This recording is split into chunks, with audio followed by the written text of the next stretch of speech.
El Periquillo Sarmiento, capítulo 12. Tratase sobre los malos y los buenos consejos. Muerte del padre de Periquillo y salida de éste del convento.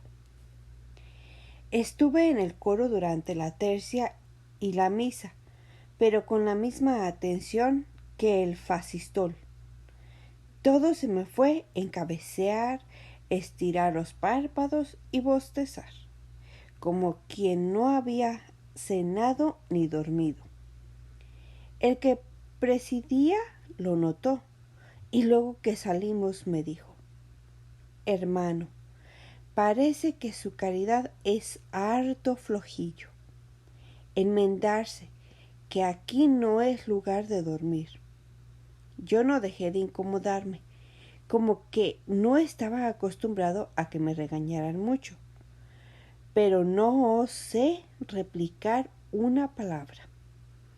Me calé la capilla y marché a continuar la limpieza de mi santo cuartel.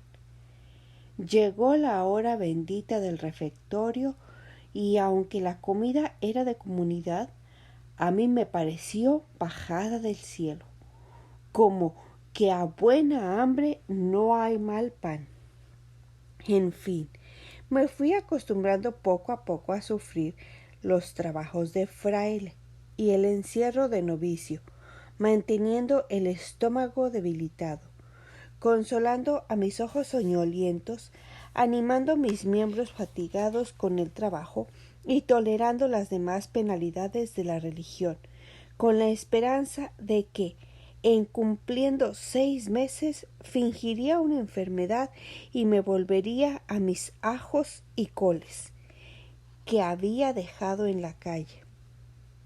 Esta esperanza se avaloraba con la vista de mi padre de cuando en cuando, pero más y más con los siempre cristianos, prudentes y caritativos consejos de mis dos mentores, Januario y Pelayo, que solían visitarme con licencia del padre maestro de novicios, a quien mi padre los había recomendado. Uno me decía: sí, Perico, no harás otra cosa mejor que mudarte de aquí. Mírate, ahí como te has puesto en 2 días, flaco, triste, amarillo, que ya con la mortaja encima no falta más sino que te entierren, lo que no tardará mucho en hacer estos benditos frailes, pues con toda su santidad son bien pesados e imprudentes. Luego quisieran que un pobre novicio fuera canonizable. Todo le notan, todo le castigan, nada le disimulan ni perdonan. Ya se ve. Ningún padre maestro se acuerda que fue novicio. Esto me decía el menos malo de mis amigos, que era Pelayo. Que el Juan Largo, maldito, ese era peor. Blasfemaba de cuantos frailes y religiosos había en el mundo. ¿Y en qué términos lo haría? Pues siendo yo algo peor que Barrabás, me escandalizaba. Ciertamente que no son para escrita las cosas que me decía de todas, y en especial de aquella venerable religión, que no tenía la culpa de que un pícaro como yo se acogiera a ella sin vocación y sin virtud, solo para eludir los muy justos designios de su padre. Pero por sus consejos inferiréis el fondo de maldad que abrigaba su corazón. No seas tonto, me decía, salte a la calle, no te vayas a engreír aquí y profeses, que será enterrarte en vida. Eres muchacho, salvaje, goza del mundo. Las muchachas, tus conocidas, siempre me preguntan por ti. Mi prima ha llorado mucho, te extraña y dice que ojalá no fueras fraile, que ella se casará contigo, con que, salte, Periquillo. Hijo, salte y cásate con Poncianita, que es la única hija de don Martín y tiene sus buenos pesos. Ahora, ahora que te quiere, has de lograr la ocasión, pues si ella pierde la esperanza de tu salida y se enamora de otro, lo pierdes todo. Ojalá y yo no fuera su primo. A buen seguro que te diera estos consejos, pues yo los tomara para mí, pero no puedo casarme con ella. Al fin se ha de casar con cualquiera, y ese cualquiera no ha de ser otro más que tú, que eres mi amigo, pues lo que se ha de llevar el moro, mejor será que se lo lleve el cristiano. ¿Qué dices? ¿Qué le digo? ¿Cuándo te sales? Yo era maleta, y luego con las visitas y persuasiones de ese tuno me pervertía más y más, y llegué a tanto grado de desidia que no hacía cosa a derechas de cuantas me mandaba la obediencia. Si sabía acolitar, estaba en el altar inquietísimo.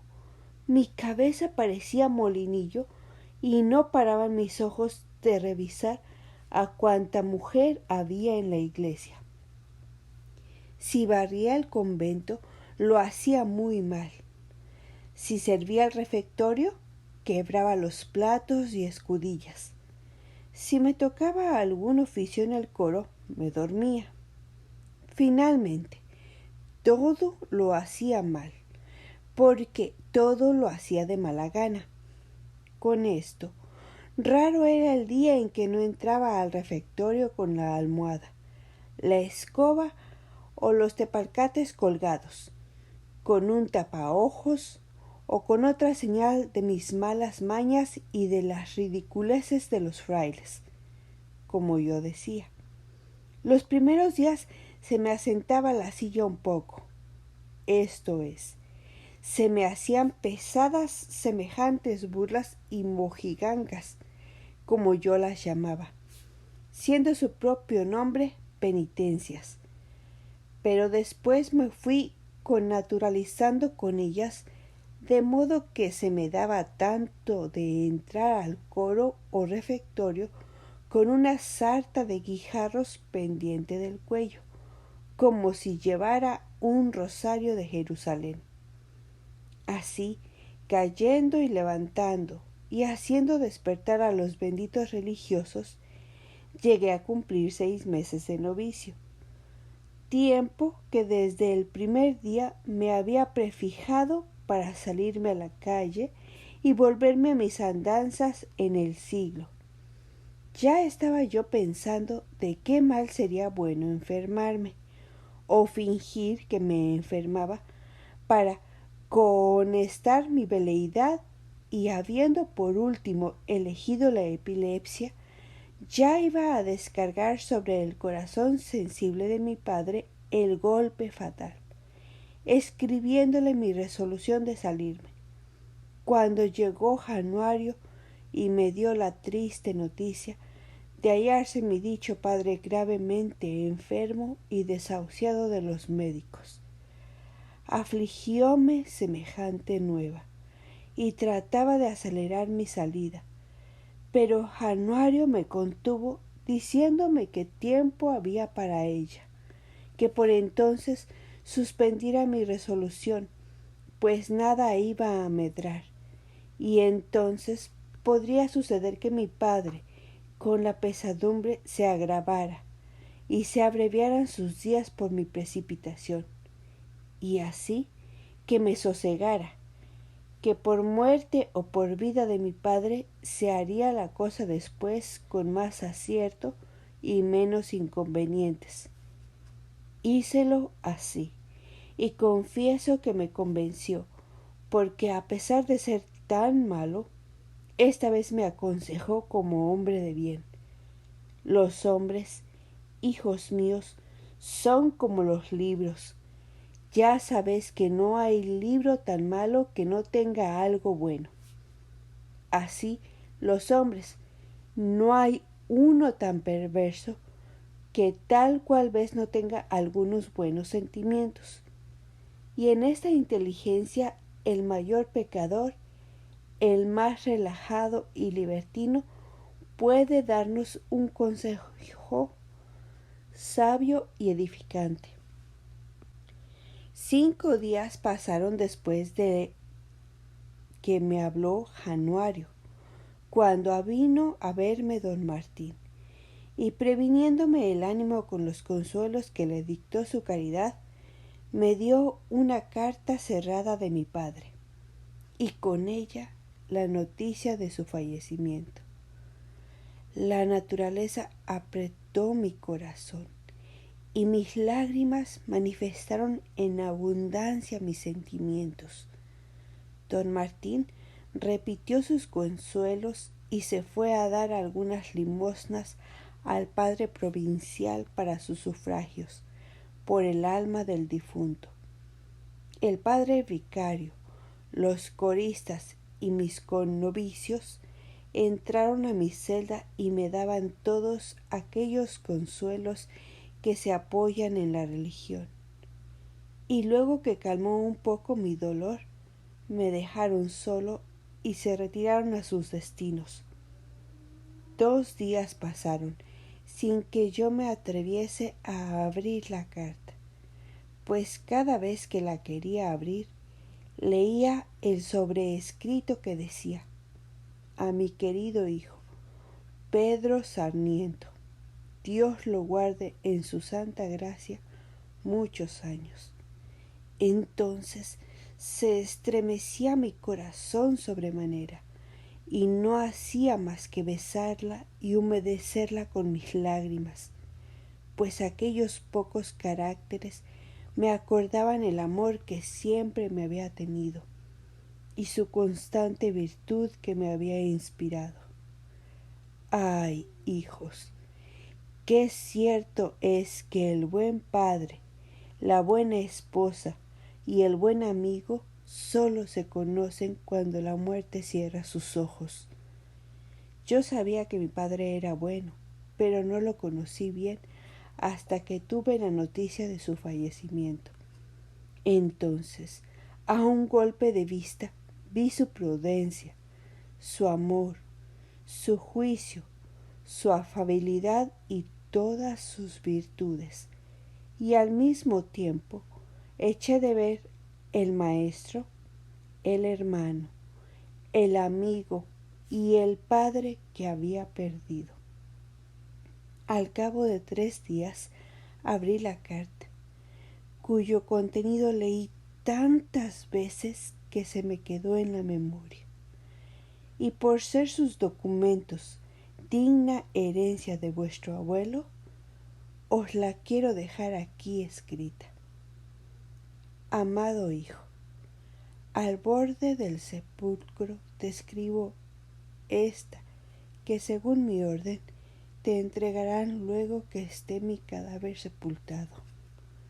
No tengo más bienes que dejar a tu pobre madre que 4 reales y los pocos muebles de la casa, para que pase sin ansias algunos días de su triste viudeidad. Y a ti, hijo mío, ¿qué te podré dejar, sino escritas por mi mano trémula y moribunda aquellas mismas máximas que he procurado inspirarte toda mi vida?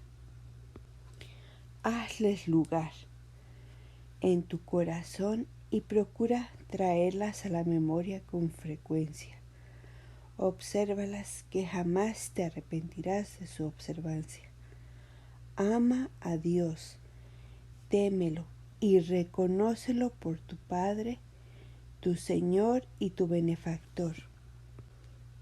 Sé fiel a tu patria y respeta a las autoridades establecidas.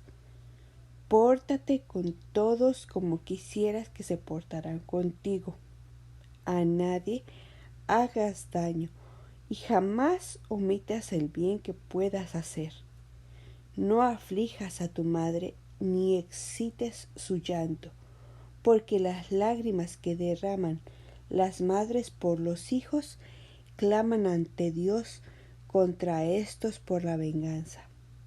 Jamás desprecies los clamores del pobre, y hay en sus miserias un abrigo en tu corazón.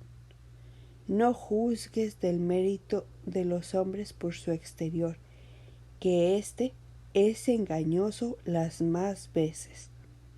No te empeñes nunca en singularizarte en nada. Si profesares en esta santa religión, no olvides en ningún tiempo los votos con que te has consagrado a Dios. No te afanes por alcanzar los puestos honoríficos de la religión, ni te entristezcas si no los alcanzares, que esto no es propio del verdadero religioso, que ha abandonado el mundo y sus pompas. Si fueres padre, maestro o prelado, no olvides la observancia de tu regla. Antes, entonces debes ser más modesto en el hábito, más puntual en el coro y más edificante en todo. Pues no es razón que exijas de tus súbditos el estrecho cumplimiento de su obligación si tú les enseñas otra cosa con el ejemplo. No te mezcles en los negocios y asambleas de los seglares, porque no los escandalice tu relajación, pues también parece un religioso en el coro, en el claustro, en el altar, púlpito o confesionario, como mal en el paseo, tertulia, juego, baile, coliseo y estrados de visitas. No uses copetes en el cerquillo a modo de faisán o pavo, que esta sola divisa manifiesta el poco espíritu religioso y declara bien lo apegado que está el que lo usa al mundo y a sus modas. Finalmente, si no profesas, guarda los preceptos del decálogo en cualquiera que sea el estado de tu vida. Ellos son pocos, fáciles, útiles, necesarios y provechosos. Están fundados en el derecho natural y divino. Lo que nos manda es justo, lo que nos prohíben es en beneficio nuestro y de nuestros semejantes. Nada tienen de violento, sino para los abandonados y libertinos. Y por último, sin su observancia es imposible lograr ni la paz interior en esta vida, ni la felicidad eterna en la otra. Acuérdate, pues, de esto, y de que dentro de pocos días seguirás el camino en que va a entrar tu Padre, cuya bendición con la de Dios te alcance por siempre. Adiós, Hijo amado, a las orillas de la eternidad, tu amante Padre, Manuel. Esta carta no hizo más efecto que entristecerme algunos ratos, pero sin profundizar sus verdades en mi corazón, porque a éste le faltaba disposición para recibir tan saludable semilla. Pasaron 15 días en cuyo corto tiempo se me olvidaron en gran parte los sentimientos de la muerte de mi padre, los avisos de su carta, esto es, el primer espíritu de compunción con que la leí, y sólo me acordaba de mi apetecida libertad.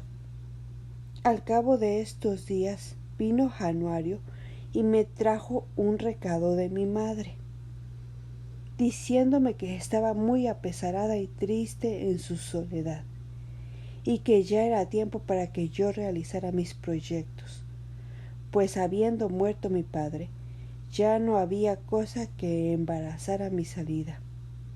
Antes, esta podría servir a mi madre de consuelo, y otras cosas a este modo, con que acabé yo de resolverme. Le manifesté a Januario la carta de mi padre, y él, luego que la leyó, se echó a reír y me dijo: «Está bueno el sermón, no hay que hacer. Tu padre, hermano, erró la vocación de medio a medio. Era mejor para misionero que para casado. Pero consejos y bigotes dicen que ya no se usan. La herencia está muy buena, aunque yo no daría por ella una peseta. Si como tu padre te dejó advertencias, te hubiera dejado monedas, se las deberías agradecer más. Porque, amigo, un peso duro vale más que 10 gruesas de consejos. Guarda esta carta y salte a ver qué haces con lo que ha dejado tu padre, porque tu madre, ¿qué ha de hacer? En 4 días lo gasta y se acaba, y ni tú ni ella lo disfrutan». Yo le agradecí aquellos que me parecían buenos consejos, y le dije que le propusiera a mi madre mi salida, pretextándole mi enfermedad y lo útil que le podía ser yo a su lado. Januario me ofreció desempeñar el asunto y volver al otro día con la razón. Inquietísimo me quedé yo esperando la resolución de mi madre. No porque yo quería captar su venia, pues no la juzgaba necesaria, sino para con esta hipocresía atarle la voluntad de modo que me franqueara sin reserva todos los mediecillos que mi padre había dejado y se fiara de mí, como si yo fuera un buen hijo. Todo me salió según me lo propuse. Pues al día siguiente volvió Januario y me dijo que todo estaba al corriente, que él había ponderado mucho mi falsa enfermedad a mi madre, y díchole que yo lloraba mucho por ella, que tanto por mi salud como por servirla y acompañarla deseaba salirme, pero que esperaba su parecer, porque era tan bueno su hijo que sin su licencia no daría un paso. A lo que mi madre le contestó que saliera enhorabuena, pues mi salud valía más que todo y en todas partes se podía servir a Dios. «Oídos que tales orejas», dije yo al escuchar estas razones.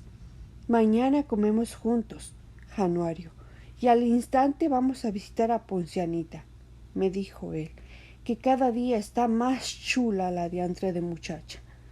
En conversaciones tan edificantes como esta, pasamos el rato que me permitió la campana, a cuyo toque se despidió Januario, quedándome yo deseando que llegara la noche para avisarle mi determinación al padre maestro de novicios.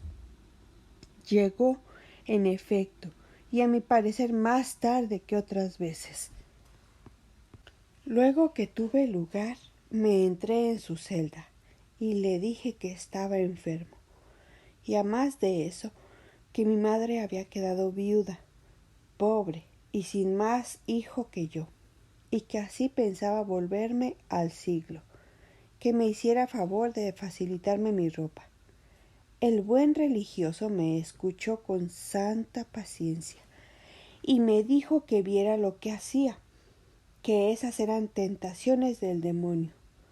Si estaba enfermo, médicos y botica tenía el convento, y que allí me curarían con el mismo cuidado que en mi casa. Que si mi madre había quedado viuda y pobre, no había quedado sin Dios, que es un Padre universal y no desampara a sus criaturas. Y por último, que lo pensara bien. «Ya lo tengo bien pensado, Padre nuestro», le dije, «y no hay remedio. Yo me salgo, porque ni la religión es para mí, ni yo soy para la religión».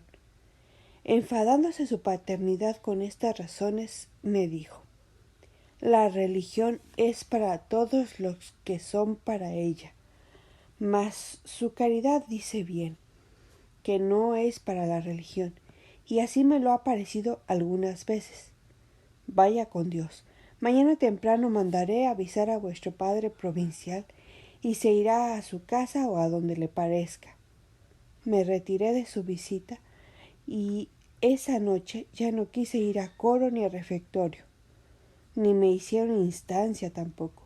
Y a otro día, entre 9 y 10 de la mañana, me llamó el padre maestro de novicios, me despojó solemnemente de los hábitos, me dio mi ropa y me marché para la calle, dirigiéndome inmediatamente para México. Después que descansé un rato en un asiento de la Alameda y me sacudí el polvo del camino que había hecho desde Tacubaya, me dirigí a mi casa e iba envuelto en mi capa con mi pañuelo amarrado en la cabeza y lleno de confusión, pensando que estaba como excomulgado y separado de aquellos siervos de Dios. No sé qué pavor se apoderaba de mi corazón cada vez que volvía la cara y veía las sagradas paredes de San Diego, depósitos de la virtud y quietud de donde yo me retiraba. No hay duda, decía yo entre mí. Yo acabo de dejar el asilo de la inocencia. Yo he dejado la única tabla a que podía asirme en el naufragio de esta vida mortal. Dios me verá como un ingrato y los hombres me despreciarán como un inconstante. Ah, si pudiera yo volverme. En estas serias meditaciones iba yo embebecido cuando me tiró de la capa uno de mis antiguos contertulianos, que me conoció y acompañaba a una de las coquetillas más desenvueltas que yo había chuleado antes de entrar al convento. Luego que nos saludamos y reconocimos los tres, me preguntó él cuándo me había salido y por qué. Le respondí que aquel mismo día, y por la muerte de mi padre y mi enfermedad. Me lo tuvieron a bien y me llevaron a almorzar a un furgón, donde comí a lo loco y bebí punto menos, con cuyos socorros se disiparon mis tristezas. Despidiéronse de mí y me fui para mi casa. Luego que mi madre me vio, comenzó a abrazarme y a llorar amargamente, pero me manifestó su contento por tenerme otra vez en su compañía. ¿Quién le había de decir que sus trabajos comenzaban desde aquel día, y que mi persona, lejos de proporcionarle los consuelos y alivios que se prometía, le había de ser funestamente gravosa? Pero así fue, como veréis en el capítulo siguiente.